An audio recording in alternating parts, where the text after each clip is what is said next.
In the summer of 1914, when Europe erupted into the chaos of the First World War, a restless young man from Munich found himself grounded not by fear but by height.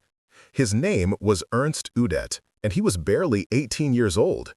Too short to meet the German army's height requirement for pilots, Udet was turned away from the dream that had consumed his imagination since childhood. He had built model airplanes, watched the early air pioneers soar over Bavarian fields, and felt deep inside that his life belonged in the sky. But the war had no time for dreamers.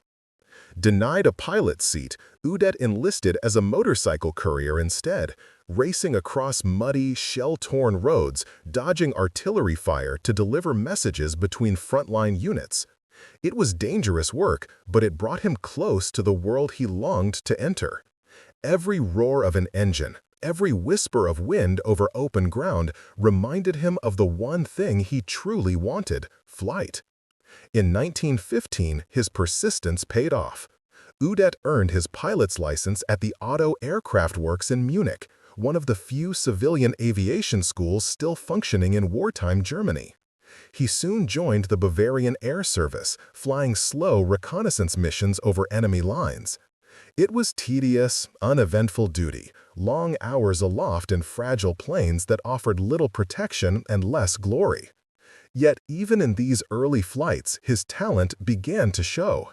His control of the aircraft was instinctive, his sense of timing, motion, and spatial awareness almost supernatural. That gift caught attention. Before long, he was transferred to Josta 15, a fighter squadron where Germany's young airmen were rewriting the rules of war in the clouds. There, Udet's transformation truly began. He learned quickly that survival in the air required more than skill.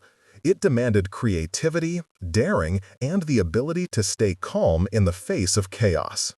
Flying the agile Albatros D3, Udet found himself locked in deadly aerial duels, twisting and rolling through the sky at impossible angles.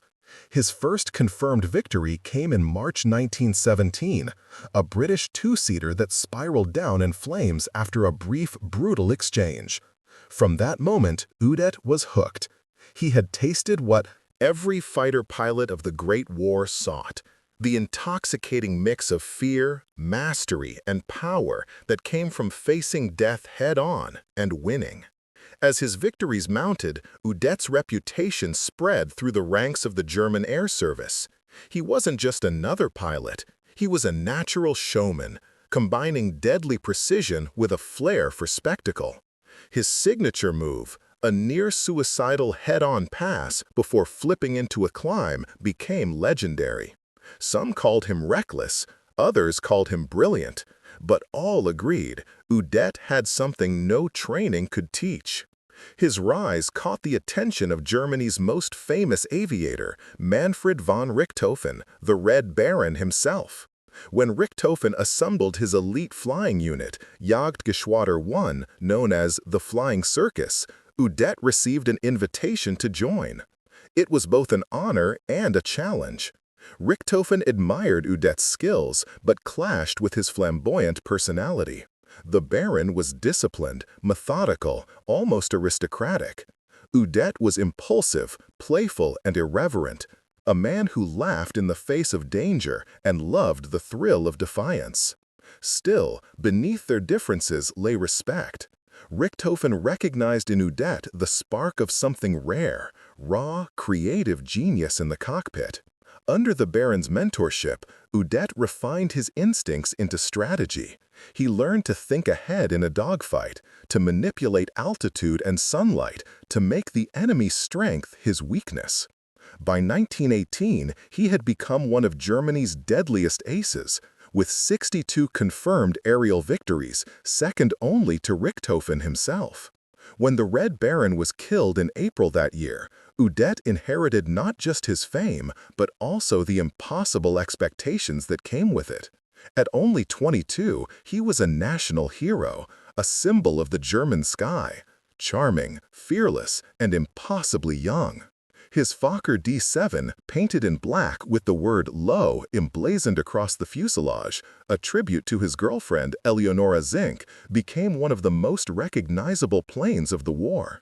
His fellow pilots recalled him returning from missions with bullet holes in his wings and a grin on his face, joking as mechanics patched up the damage.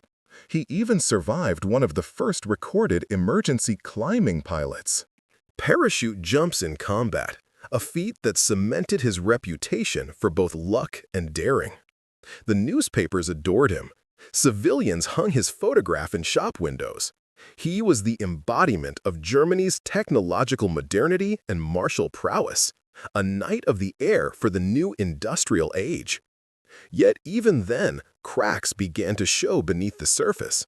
For all his charm, Udet carried within him a restlessness that peace could not satisfy. When the war ended in November 1918, the empire he had fought for collapsed overnight. The Treaty of Versailles banned Germany from maintaining an air force. For Udet, it was as if the ground itself had swallowed the sky. The Luftstreitkräfte, the German air service, was dissolved. The airplanes were dismantled, the squadrons disbanded, the pilots scattered. For a man who had lived only for flight, peace felt like exile. He was 24 years old, one of the most decorated airmen in the world, and suddenly irrelevant. No planes, no missions, no purpose. Germany itself seemed to have forgotten the heroes it once celebrated. The sky that had defined him was now closed, forbidden by international law. But Udet was not the kind of man to stay grounded for long. In the turbulent years that followed, he tried everything to stay aloft. He joined flying clubs, performed stunt shows, and built his own small aviation company, Udet Flugzeugbau GmbH, designing light sports aircraft for civilian pilots. His creations, nimble, elegant planes like the U-12 Flamingo, were marvels of engineering, graceful and responsive, perfect for the aerobatic flying he loved. But the economy of post-war Germany was in ruins. Inflation soared, investors vanished, and one by one his ventures collapsed. By 1925, his company had gone bankrupt. Udet, once the pride of Germany's skies, found himself back at the airfield performing death-defying stunts for paying crowds, looping, diving, and spinning through the air as if trying to recapture a vanished world. Yet, even in failure, he never lost his charisma. The crowds adored him. Children dreamed of becoming him. To them, Udet wasn't a relic of a lost war. He was the living embodiment of flight itself, a man who refused, and in many ways, that defiance would become both his greatest strength and his ultimate undoing. The war was over, but the man who had once ruled the skies now found himself a stranger on the ground. Ernst Udet, Germany's second highest-scoring ace of the Great War, returned to a homeland unrecognizable, defeated, divided, and humiliated by the Treaty of Versailles. For millions of Germans, peace brought no relief, only the slow agony of rebuilding from ruin. And for a man who had lived for flight, the post-war years were a kind of living death. The treaty's clauses were clear. Germany was forbidden from maintaining an air force. Aircraft factories were dismantled, production lines destroyed, and pilots like Udet were grounded indefinitely. It was as though the very air had been stolen from them. The once proud Knights of the Sky were reduced to mere civilians, their uniforms replaced by unemployment and obscurity. But Ernst Udet refused to accept that fate. Grounded in law, perhaps, but not in spirit. Throughout the early 1920s, Udet channeled his restlessness into civil aviation. He joined small flying clubs that operated under the guise of aeronautical sports associations, performing aerial stunts for cheering crowds across Germany and Austria. These shows were dangerous and illegal in equal measure, as pilots flew patched-up machines built from salvaged military parts. But they offered Udet something no law could forbid: freedom. Audiences adored him. His flamboyant personality, his easy grin, and his death-defying loops made him a star in a country desperate for distraction. Each stunt was a rebellion against the weight of defeat. Each dive a reminder that Germany still had wings, even if it wasn't supposed to. Newspapers began calling him Der tollkühne Udet, Udet the Daring. His performances became a symbol of resilience, a brief escape from the gray despair of post-war life. In 1921, Udet took a step further. Determined to rebuild Germany's aviation industry from the ground up, he founded his own company, Udet Flugzeugbau GmbH. His dream was simple but audacious: to make flying accessible to everyone, no longer a tool of war, but a passion for peace. His workshop in Munich began producing sleek, lightweight sport planes, the most famous being the Udet U-12 Flamingo. It was elegant, easy to handle, and quickly became a favorite among flight clubs throughout Europe. For a while, success seemed within reach. The Flamingo became a symbol of German innovation, a whisper of the country's forgotten mastery of the skies. But Germany's economy was collapsing under the weight of reparations, inflation, and political instability. The mark was losing value by the minute. Investors pulled out, materials became scarce, and soon Udet's company was on the brink of bankruptcy. By 1925, it was over. The factory closed, workers were laid off. The dream, once again, had crashed. But Udet was not one to fade quietly into failure. He reinvented himself, as he always did, through flight. Throughout the late 1920s, he transformed into an airshow celebrity, performing daring stunts across Europe, North Africa, and even South America. Crowds gathered wherever he went to see the small, wiry German who could make airplanes dance.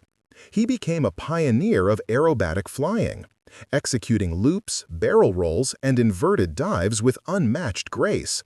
He'd race trains, fly through hangars, and even drop flowers onto cheering spectators. Every flight was part danger, part theater, and entirely Udet.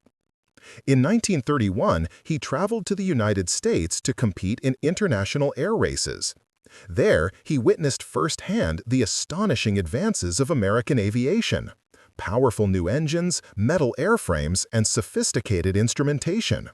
He flew with American pilots like Jimmy Doolittle, and even test flew the famous Curtiss Hawk, a dive-bombing aircraft that would later inspire his most controversial innovation. American newspapers called him Germany's fastest man.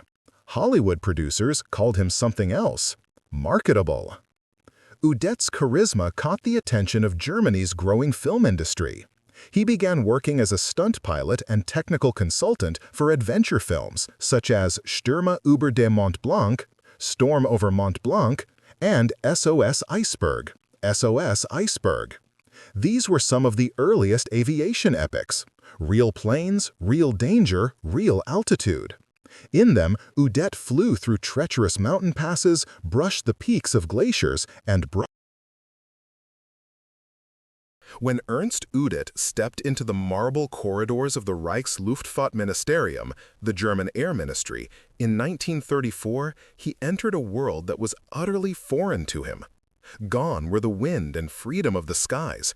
In their place stood the suffocating air of politics, rivalry, and ambition. The once reckless pilot, whose joy had always been in the cockpit, now found himself behind a desk, surrounded by papers, bureaucrats, and the grinding machinery of the Nazi state.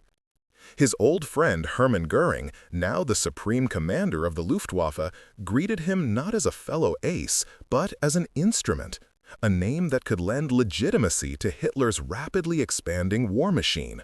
Göring needed faces like Udet's, national heroes who could inspire both the engineers and the masses. And Udet, ever hungry for flight, fame, and belonging, accepted the role. At first, it seemed like a return to purpose. Göring appointed him to head the technical department of the Luftwaffe, the section responsible for research, testing, and aircraft development. It was a position of enormous power and crushing responsibility. Every new aircraft design, every technological innovation, every modification for combat readiness passed through Udet's office. For a man who loved machines and despised paperwork, it was a paradox. He was now responsible not for one aircraft, but for the entire future of German aviation. Udet's enthusiasm for innovation was boundless. During his time with America, he had been deeply impressed by the Curtiss Hawk dive bomber, a sleek and deadly machine capable of near-vertical dives. It inspired an idea: the concept of the Sturzkampfflugzeug, or dive bomber, an aircraft that could deliver bombs with surgical precision. In his mind, this would redefine warfare. Not the mass destruction of cities, but the precise obliteration of strategic targets. A pilot's war, not a butcher's. This concept captivated him, and he pushed it with evangelical zeal. It would eventually lead to the creation of the Junkers U-87 Stuka, the screaming vulture of the Luftwaffe, whose wailing sirens, the Jericho trumpets, became the psychological weapon of Germany's blitzkrieg. But while Udet saw in the Stuka the perfection of controlled aggression, others saw obsession. Critics within the ministry, particularly the cold and pragmatic Erhard Milch, argued that Udet's focus on dive bombing was crippling Germany's ability to produce versatile fighter aircraft. Milch wanted speed, altitude, and long-range bombers, not the showmanship of vertical dives. The tension between the two men would grow into one of the Luftwaffe's most destructive rivalries. By 1938, Germany's rearmament was no longer a secret. Factories hummed day and night, churning out machines of war. Yet behind the illusion of efficiency, the system was chaotic. The Luftwaffe's expansion outpaced Germany's industrial capacity. Components were scarce, designs rushed, and political interference constant. Udet's department, already overwhelmed, became the scapegoat for every delay and defect. Still, Göring continued to shield his old comrade. He saw Udet not as an administrator, but as a symbol, a charming, heroic relic of the old fighter elite. But Udet himself began to feel trapped. He was no longer the man who once performed loops for crowds or raced trains across the Bavarian countryside. Now, he spent nights hunched over blueprints and reports, battling exhaustion and bureaucracy. He drank more heavily than ever, often retreating to his office with a bottle of cognac and a handful of engineering sketches. The pressure was relentless, the expectations impossible. Then came February 1939. Göring promoted him to General Luftzeugmeister, Director General of Equipment. It was a grand title, one that looked glorious on paper, but came with a nearly unmanageable burden. Udet was now responsible for every aircraft built, tested, and deployed in Germany. Every factory, every assembly line, every screw, it all came under his command. He was the Luftwaffe's heartbeat and its breaking point. Hitler's demands grew more impossible by the day. The Führer wanted faster planes, heavier bombers, and mass production on a scale Germany's economy couldn't sustain. He meddled constantly, issuing design orders that ignored technical reality. Göring, obsessed with maintaining his position, passed the pressure downward, straight onto Udet. As the Second World War began in September 1939, the Luftwaffe's early victories seemed to justify everything. The campaigns in Poland, Norway, and France were triumphs of speed and terror. The Stuka performed brilliantly, a symbol of precision and fear. It was Udet's brainchild, and for a brief moment, he was vindicated. But victory concealed decay. The Luftwaffe's infrastructure was collapsing under its own success. Factories couldn't keep up with the demand for spare parts. Mechanics complained of poor designs and inconsistent materials. Fighter production lagged behind the RAF and the Soviets. And as the British skies turned black with dogfights in 1940, Udet's vision of dive-bombing glory began to unravel. The Battle of Britain was the breaking point. German bombers, designed for short-range tactical strikes, proved woefully inadequate for prolonged campaigns. Fighters like the Messerschmitt Bf 109 lacked the range to escort bombers deep into enemy territory. The Stuka, once the terror of Europe, became easy prey for British Spitfires. Losses mounted, morale plummeted. Inside the Air Ministry, fingers pointed in every direction, but mostly at Udet. He was blamed for technical misjudgments, for poor planning, for misplaced priorities. Göring, eager to preserve his image before Hitler, began to distance himself from the man he had once called brother. He accused Udet of being too lenient, too emotional, too much of a showman for the grim discipline of modern war. For Udet, it was a humiliation he could barely endure. The man who had once embodied German daring now found himself portrayed as a failure. He withdrew from public life, skipping meetings, spending long nights alone in his office. Papers piled up, deadlines were missed. Engineers and subordinates learned to tiptoe around him, afraid of his sudden outbursts or long silences. And always there was the drinking.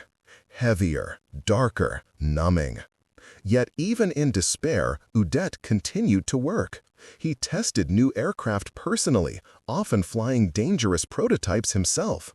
It was as though he was searching for something, perhaps redemption, perhaps escape. Those who saw him, Erhard during this time described a haunted man, eyes sunken, voice slurred, spirit drained.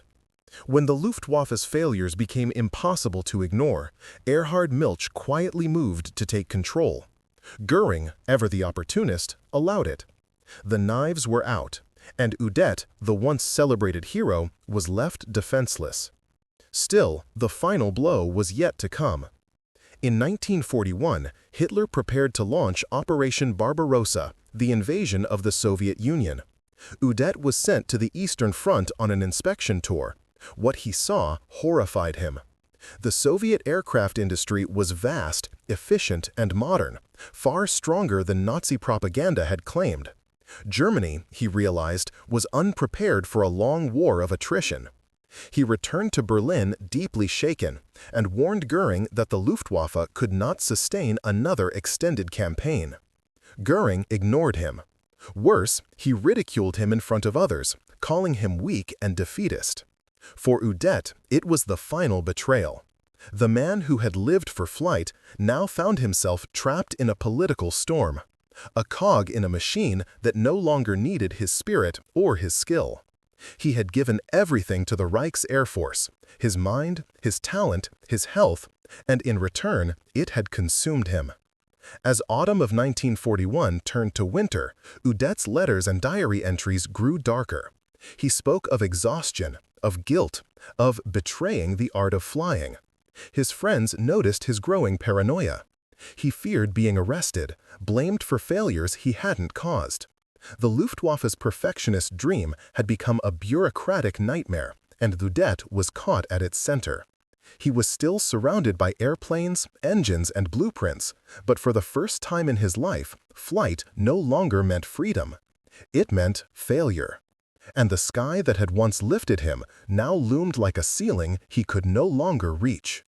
By the autumn of 1941, Ernst Udet had become a ghost haunting the halls of the Reich Air Ministry. His once lively office, filled with laughter, blueprints, and the smell of aviation fuel, had turned into a cold chamber of silence. The war that had once thrilled him now crushed him under its relentless weight. The Luftwaffe, his creation, his burden, was disintegrating from within. Udet had lost faith in nearly everything. In Göring, in Hitler, in the machinery of the Nazi state, and, most tragically, in himself. A hero in decline. Those close to Udet noticed the transformation. Once the most daring flyer of the Great War, a man who had dueled French aces in open skies, he now walked with the slow, uncertain gait of a man twice his age. His uniform was unkempt, his face bloated from drink, his once playful smile replaced by a vacant stare. He still attended meetings, but his voice carried no authority. His technical staff began routing key decisions to Erhard Milch, who had quietly taken control of Luftwaffe procurement. Göring, the old friend who had once called him brother, now mocked him behind closed doors, referring to Udet as the clown of the Air Ministry. In truth, Göring feared him, feared the mirror that Udet represented. For Udet was everything Göring was not: brave, honest, a real pilot. And in that contrast lay Göring's deepest insecurity. The political games of Berlin were killing him. Each day brought new orders from above: more aircraft to build, more production targets, more impossible deadlines. Hitler wanted the skies conquered, the world subdued. Udet, an engineer at heart, knew that such dreams were no longer possible. German resources were strained to breaking point. The Luftwaffe's leadership was corrupt, its strategies delusional. He tried to warn Göring, tried to reason with him, but Göring's arrogance was immovable. When Udet spoke of the failures in design and logistics, Göring dismissed him. "Don't bring me problems, Ernst, bring me victories." That was the end of the conversation. A man out of time. The irony was cruel. The very man who had once defined the spirit of flight was now drowning in paperwork and alcohol. He spent nights alone in his apartment on Lietzenberger Straße in Berlin, often sitting in the dark with only a single lamp and a bottle beside him. The walls were lined with photographs of his flying days: bright faces, clear skies, machines he had loved. He would stare at them for hours, lost in the ghosts of better times. Letters from old comrades went unanswered. The young pilots of the new Luftwaffe barely knew who he was. The world that had celebrated Ernst Udet as a hero had moved on without him. His only comfort came from a few close friends and his mistress, Lola, who worried constantly about his state of mind. She later recalled that Udet was consumed by guilt. Guilt over the war, guilt over the lives lost in planes he had helped design, guilt for being part of something monstrous. He loved flying, she said, but flying had become a weapon, and he could not bear it. The breaking point. In November 1941, the pressure reached its peak. The Luftwaffe was faltering on the Eastern Front. Winter crippled operations. The Soviet Air Force, far from being destroyed, fought back with ferocity. Reports of catastrophic aircraft failures began to flood into Berlin. The High Command blamed Udet. Göring accused him of incompetence in front of senior officers. Milch demanded his resignation. It was too much. On November 17, 1941, Udet received an official summons to meet with Göring and Hitler the following day. The purpose? To explain the Luftwaffe's technical shortcomings. He knew what that meant. It was not a meeting. It was a trial. That evening, he invited a few close friends over. They shared drinks, laughed half-heartedly, and tried to lift his spirits. He joked about flying away forever. No one realized he meant it literally. Later that night, he sat alone at his desk. He took out his service pistol, a small 6.35mm pistol he had carried since the First World War. He poured himself one last glass of cognac. Then he wrote 2 notes, one to his mistress, one to Göring. To Göring, he wrote, "You have betrayed me." To Lola, the words were softer, almost peaceful. "Ingeline, why did you leave me?" referring to his pet name for her. Moments later, a single gunshot. A shot echoed through the apartment. The neighbors called the police. When they arrived, they found Udet slumped in his chair, the pistol at his side, a photo of his biplane days in his hand. On his desk lay a half-finished drawing, the outline of a new aircraft design, never to be completed. Ernst Udet was 45 years old. The cover-up. Within hours, the Nazi propaganda machine moved to erase the truth. The official statement declared that Udet had died in a flying accident during testing. Göring ordered a military funeral with full honors. His coffin draped in the Luftwaffe standard. Hitler sent flowers. Speeches were given, filled with lies about Udet's heroic sacrifice for the fatherland. The truth that one of Germany's greatest heroes had taken his own life was buried under layers of propaganda. Only those closest to him knew what had really happened. Lola, broken by grief, was forbidden to attend the funeral. Erhard Milch took over Udet's position, consolidating his power within the Luftwaffe. Göring pretended nothing had happened. The machine continued to grind onward, colder, emptier, devoid of the humanity that Udet had once embodied. Legacy of a fallen ace. After the war, when Germany lay in ruins, Allied investigators pieced together the fragments of Udet's story. Former colleagues spoke of his brilliance and his torment. American and British airmen, many of whom had admired him in his early days, described him as a knight of the air lost in a world of warlords. Today, Udet is remembered as both a hero and a tragedy. He was the bridge between two eras, between the chivalry of early aviation and the brutal mechanization of modern warfare. His life mirrored the fate of Germany itself, born from pride, consumed by ambition, and destroyed by the very forces it unleashed. The dive bombers he championed became symbols of terror, yet his own philosophy of flight had always been one of artistry and precision, not destruction. He never wanted to kill, he wanted to fly. When historians look back, they see in Ernst Udet not a villain, nor even a soldier, but a man caught in the wrong time, a romantic soul crushed beneath the gears of history.